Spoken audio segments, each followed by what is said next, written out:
दोस्तों आज की वीडियो में हम लोग बात करने वाले हैं पार्ट्स ऑफ कंप्यूटर सिस्टम यानी कि कंप्यूटर सिस्टम के साथ जुड़े हुए भागों के बारे में, जिसमें हम जानेंगे कंपोनेंट्स ऑफ कंप्यूटर यानी कि कंप्यूटर के अंदर लगे हुए भागों के बारे में, और डिवाइसेस ऑफ कंप्यूटर यानी कि कंप्यूटर के साथ में जुड़े हुए विभिन्न प्रकार के डिवाइसेस के बारे में हम जानेंगे, जिसमें हम जानेंगे इनपुट डिवाइसेस और आउटपुट डिवाइसेस के बारे में।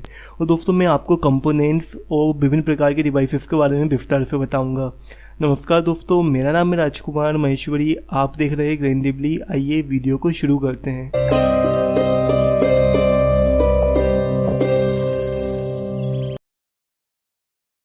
दोस्तों ये वीडियो हमारे लर्न कंप्यूटर इन हिंदी वाले कोर्स की और कंप्यूटर फंडामेंटल वाले कोर्स की दूसरी वीडियो है। यदि आपने अभी तक हमारी पहली वीडियो नहीं देखी जिसमें मैंने आपको बताया कि कंप्यूटर क्या होता है, कंप्यूटर की कैरेक्टरिस्टिक्स यानी कि विशेषताओं और कंप्यूटर की लिमिटेशंस यानी कि कमियों के बारे में। दोस्तों यदि आपने अभी तक उस वीडियो को नहीं देखा है तो आप डिस्क्रिप्शन में दिए गए लिंक पे क्लिक करके या आई बटन पे दिए गए लिंक पे क्लिक करके आप उस वीडियो को देख सकते हैं। दोस्तों आइए बात करते हैं पार्ट्स ऑफ कंप्यूटर सिस्टम के बारे में। दोस्तों हम पार्ट्स ऑफ कंप्यूटर सिस्टम को दो भागों में बांट सकते हैं। पहला है कंपोनेंट्स ऑफ कंप्यूटर, दूसरा डिवाइसेस ऑफ कंप्यूटर। दोस्तों कई लोग कंपोनेंट्स और डिवाइसेस दोनों को एक ही समझ लेते हैं, लेकिन ये दोनों अलग अलग चीज़ें जिसके बारे में आप आगे इस वीडियो में देखेंगे। दोस्तों आइए बात करते हैं कंपोनेंट्स ऑफ कंप्यूटर के बारे में। दोस्तों कंप्यूटर के अंदर लगे हुए विभिन्न प्रकार के पार्ट्स जैसे कि motherboard, processor, CPU, fan, RAM, hard disk इत्यादि, दोस्तों ये सब कंप्यूटर के कंपोनेंट्स कहलाते हैं। आइए एक एक करके हम कंप्यूटर के अंदर लगे हुए पार्ट्स के बारे में थोड़ा विस्तार से जानते हैं। दोस्तों सबसे पहले हम बात करते हैं मदरबोर्ड के बारे में। तो दोस्तों मदरबोर्ड कंप्यूटर का सबसे मेन हिस्सा होता है। ये एक पीसीबी है जो कंप्यूटर में लगे हुए विभिन्न कंपोनेंट्स जैसे कि प्रोसेसर, रैम, ग्राफिक कार्ड इत्यादि को एक दूसरे से जोड़ता है। दोस्तों यह कंपोनेंट्स मदरबोर्ड में फ्लोट्स के माध्यम से जुड़े हुए होते हैं। दोस्तों मदरबोर्ड का काम सभी कंपोनेंट्स को आपस में जोड़ना ही नहीं बल्कि इन सभी कंपोनेंट्स में उचित पावर की सप्लाई करना भी होता है। और दोस्तों मदरबोर्ड ही कंपोनेंट्स के बीच में कम्युनिकेशन स्थापित करता है। दोस्तों हम मदरबोर्ड को कई नामों से जानते हैं जैसे कि मेन बोर्ड, मोबो, लॉजिक बोर्ड। दोस्तों आइए बात करते हैं प्रोसेसर यानी कि सीपीयू के बारे में। दोस्तों प्रोसेसर जिसे हम सीपीयू या माइक्रो प्रोसेसर या सेंट्रल प्रोसेसिंग यूनिट भी कहते हैं, ये एक प्रकार का इंटीग्रेटेड इलेक्ट्रॉनिक सर्किटरी है। दोस्तों कंप्यूटर में प्रोसेसर यूजर के द्वारा ऑपरेटिंग सिस्टम के माध्यम से दिए गए डेटा और निर्देशों को एग्जीक्यूट करके आउटपुट प्रदान करता है। दोस्तों प्रोसेसर को कंप्यूटर का दिमाग भी कहा जाता है, और जो हमारी प्रोसेसर यानी कि सीपीयू की जो स्पीड होती है उसको हम गीगाहर्ट्ज में मापते हैं। दोस्तों वर्तमान में आपको मल्टी कोर और मल्टी थ्रेडेड प्रोसेसर देखने को मिलते हैं। दोस्तों आइए हम बात करते हैं अगले कंपोनेंट के बारे में जो है सीपीयू फैन। दोस्तों सीपीयू काम करते वक्त काफ़ी ज़्यादा गर्म हो जाता है जिससे सीपीयू के फेल हो जाने या ख़राब हो जाने की संभावना रहती है। दोस्तों सीपीयू को ठंडा रखने के लिए हम सीपीयू के ऊपर एक फ़ैन लगाया जाता है जिसे सीपीयू फैन कहते हैं।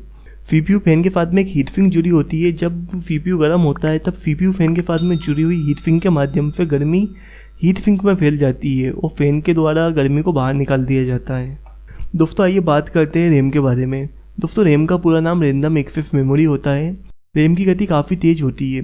बिना रैम के कंप्यूटर चल भी नहीं सकता। जब भी हम कोई सॉफ्टवेयर को ओपन करते हैं तो वे हार्ड डिस्क में से पहले रैम में लोड होता है, उसके बाद हम उस सॉफ्टवेयर पे काम कर सकते हैं। दोस्तों रैम एक वोलेटाइल मेमोरी होती है, मतलब इसमें डेटा हमेशा के लिए स्टोर नहीं होता है। इसमें डेटा सिर्फ तब तक ही स्टोर रहता है जब तक इसमें पावर की सप्लाई चालू हो। एक बार रैम में से पावर की सप्लाई बंद होने के बाद रैम में मौजूद सारा डेटा रिमूव हो जाता है या इरेज हो जाता है। दोस्तों आइए हम बात करते हैं ग्राफिक प्रोसेसिंग यूनिट के बारे में। दोस्तों आप कंप्यूटर की स्क्रीन पर जो भी देखते हैं वे सब ग्राफिक्स होते हैं। दोस्तों ग्राफिक प्रोसेसिंग यूनिट का काम ग्राफिक्स की प्रोसेसिंग और रेंडरिंग करना और मॉनिटर पे दिखाना होता है। दोस्तों ग्राफिक प्रोसेसिंग यूनिट दो प्रकार के होते हैं। एक तो होता है आपका इंटीग्रेटेड जीपीयू। दोस्तों ये कंप्यूटर के जो सीपीयू होता है उसके अंदर ही मौजूद होता है। दोस्तों दूसरा होता है डिस्क्रीट जीपीयू जिसको हम ग्राफिक कार्ड या वीडियो कार्ड भी कहते हैं। इसके पास खुद की वीरैम यानी कि वीडियो मेमोरी होती है। दोस्तों यदि आप गेम्स के शौकीन हैं तो आपको डिस्क्रीट ग्राफिक यूनिट की ज़रूरत पड़ेगी जिसे हम ग्राफिक कार्ड भी कहते हैं, जिससे आप गेम को बड़ी आसानी से प्ले कर सकते हैं। दोस्तों हमारा जो अगला कंपोनेंट है वो है पावर सप्लाई यूनिट जिसे हम पीएफयू भी कहते हैं। दोस्तों पावर सप्लाई यूनिट का काम कंप्यूटर से जुड़े विभिन्न कंपोनेंट्स में उचित मात्रा में पावर की सप्लाई करना होता है जिससे सभी कंपोनेंट सही तरीके से चल सकें। पावर सप्लाई के माध्यम से हम motherboard, CPU, hard disk, DVD drive इत्यादि में पावर की सप्लाई करते हैं। दोस्तों हमारा जो अगला कंपोनेंट है वो है हार्ड डिस्क ड्राइव। दोस्तों हार्ड डिस्क का उपयोग कंप्यूटर में डेटा जैसे कि operating system, photo, video, audio, documents इत्यादि को स्टोर करने के लिए किया जाता है। दोस्तों हार्ड डिस्क में एक मूविंग पार्ट होता है जिसे हम मैग्नेटिक प्लेटर भी कहते हैं। इसी के अंदर आपको जो भी सारा डेटा होता है वो स्टोर रहता है। दोस्तों हार्ड डिस्क में हम जो डेटा को स्टोर करते हैं वो डेटा हमेशा के लिए स्टोर होता है, और जब तक स्टोर रहता है तब तक आप उसे या तो डिलीट ना कर दें या हार्ड डिस्क को आप फॉर्मेट ना करें। मतलब स्टोर किया गया डेटा इलेक्ट्रिसिटी के चले जाने के बाद भी स्टोर रहता है, यानी कि आपकी जो हार्ड डिस्क है वो एक नॉन वोलेटाइल मेमोरी है। दोस्तों हमारा अगला कंपोनेंट है सॉलिड स्टेट ड्राइव। दोस्तों सॉलिड स्टेट ड्राइव को SSD भी कहा जाता है। सॉलिड स्टेट ड्राइव का उपयोग भी हार्ड डिस्क की तरह ही कंप्यूटर में ऑपरेटिंग सिस्टम और विभिन्न प्रकार के डेटा को स्टोर करने के लिए किया जाता है, लेकिन सॉलिड स्टेट ड्राइव यानी कि SSD में हार्ड डिस्क की तरह कोई भी मूविंग पार्ट नहीं होता है, इसलिए इसकी गति हार्ड डिस्क के मुकाबले काफ़ी तेज होती है। इसमें डेटा को NAND चिप्स के अंदर स्टोर किया जाता है। इसमें भी हार्ड डिस्क की तरह ही डेटा इलेक्ट्रिसिटी चले जाने के बाद भी स्टोर रहता है, यानी कि ये भी एक नॉन वोलेटाइल मेमोरी है। दोस्तों सॉलिड स्टेट ड्राइव यानी कि SSD हार्ड डिस्क की तुलना में थोड़े महंगे होते हैं। दोस्तों SSD अपनी तेज गति के कारण वर्तमान में काफ़ी ज़्यादा प्रचलन में है। दोस्तों हमारा जो अगला कंपोनेंट है वो है DVD राइटर। दोस्तों DVD राइटर का उपयोग कंप्यूटर में CD या DVD ड्राइव को रन करवाने के लिए किया जाता है, और DVD में जो भी डेटा स्टोर है उसको एक्सेस करने के लिए हम DVD राइटर का उपयोग करते हैं। दोस्तों हमने बात की कंपोनेंट्स ऑफ कंप्यूटर सिस्टम के बारे में। दोस्तों आइए हम बात करते हैं डिवाइसेस या पेरिफेरल्स ऑफ कंप्यूटर के बारे में। दोस्तों कंप्यूटर से जुड़े हुए विभिन्न प्रकार के डिवाइसेस जैसे monitor, mouse, keyboard, speaker, printer इत्यादि ये सब डिवाइसेस या पेरिफेरल्स कहलाते हैं। दोस्तों इनको हम दो भागों में बांट सकते हैं। पहला है इनपुट डिवाइस, दूसरा आउटपुट डिवाइस। दोस्तों आइए जानते हैं इनपुट डिवाइस के बारे में।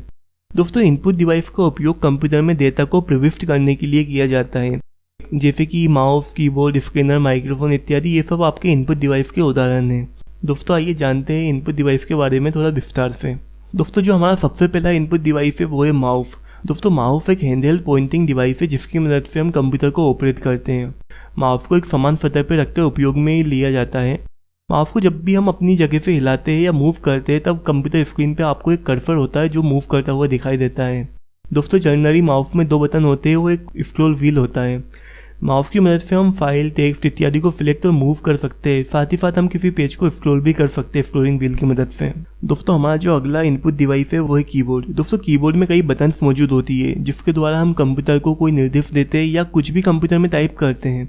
कीबोर्ड में मुख्यतः अल्फ़ाबेटिकल की, न्यूमेरिकल की, फंक्शन की और एरोफ की शामिल होती है। आजकल दोस्तों मार्केट में कीबोर्ड भी कई तरह के मौजूद है, जैसे wireless keyboard, wired keyboard, Bluetooth keyboard या मैकेनिक कीबोर्ड इत्यादि तरह के आपको यहाँ पे कीबोर्ड देखने को मिलते हैं।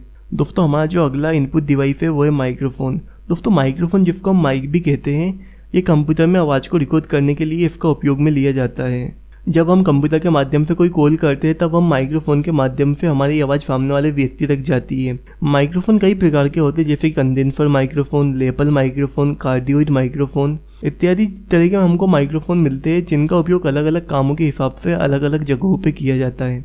उदाहरण के लिए यदि आपको आपके कंप्यूटर के माध्यम से कोई कॉल करनी है तब हम हेडफोन का उपयोग करते हैं जिसमें इनबिल्ट माइक होता है, या आप अलग से भी कोई सा माइक्रोफोन का उपयोग कर सकते हैं।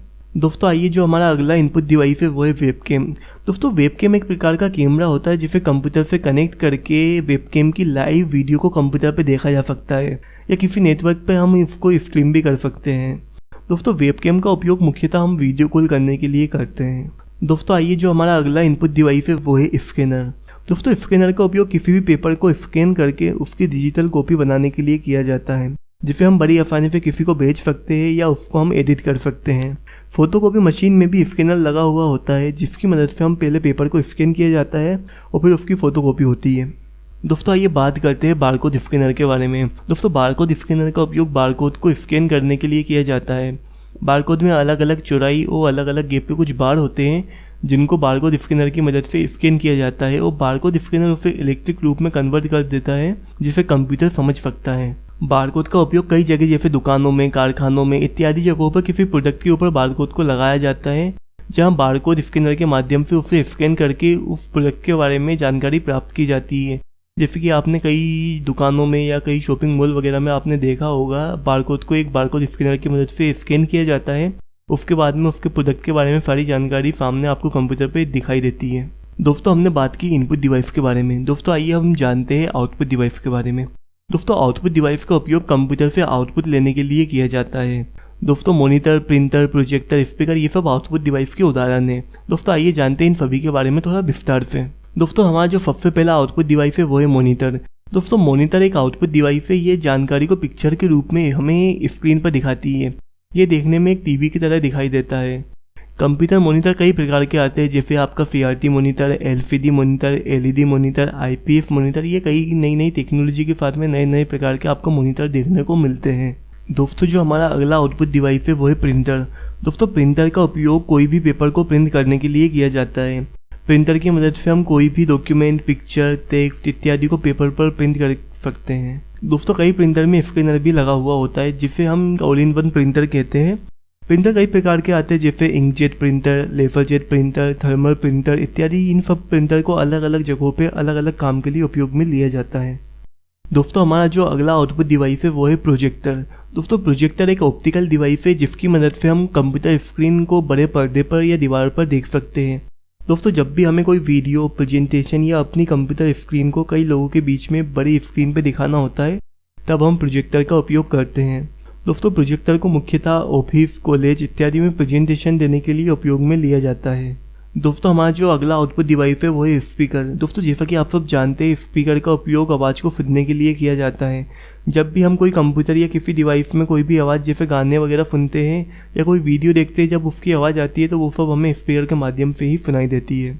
दोस्तों हमारा जो अगला आउटपुट डिवाइस है वो है हेडफोन या ईयरफोन। दोस्तों हेडफोन का उपयोग भी आवाज़ को सुनने के लिए किया जाता है। हेडफोन के अंदर छोटे छोटे स्पीकर लगे हुए होते हैं तथा हेडफोन को कानों के ऊपर लगाया जाता है। जैसे कि आप सबको पता ही है, हेडफोन की आवाज़ फिर उसी व्यक्ति को आती है जिसने ईयरफोन लगाया हुआ होता है। दोस्तों आज की इस वीडियो में मैंने आपको बताया पार्ट्स ऑफ कंप्यूटर सिस्टम के बारे में। दोस्तों इस वीडियो में मैंने आपको जो भी बताया, आप चाहे तो उसे हमारे ब्लॉग grandw.com पर जाके भी पढ़ सकते हैं, या आप सीधे डिस्क्रिप्शन में दिए गए लिंक पे क्लिक करके इस वीडियो में जो भी बताया उस आर्टिकल को आप ओपन कर सकते हैं। दोस्तों यदि आपको हमारी ये वीडियो अच्छी लगी तो प्लीज़ इस वीडियो को लाइक करें। यदि आपके कोई सुझाव है तो प्लीज़ नीचे कमेंट करें। और यदि आप हमारे चैनल पर नए हैं और आप टेक्नोलॉजी के बारे में और कंप्यूटर के बारे में हिंदी भाषा में सीखना चाहते हैं तो हमारे इस चैनल को सब्सक्राइब करें और बेल आइकन को दबाएं, ताकि जब भी मैं नई वीडियो डालूँ आपको उसका नोटिफिकेशन मिल जाए। दोस्तों मिलते हैं एक नई वीडियो में, तब तक के लिए अपना ख्याल रखिए।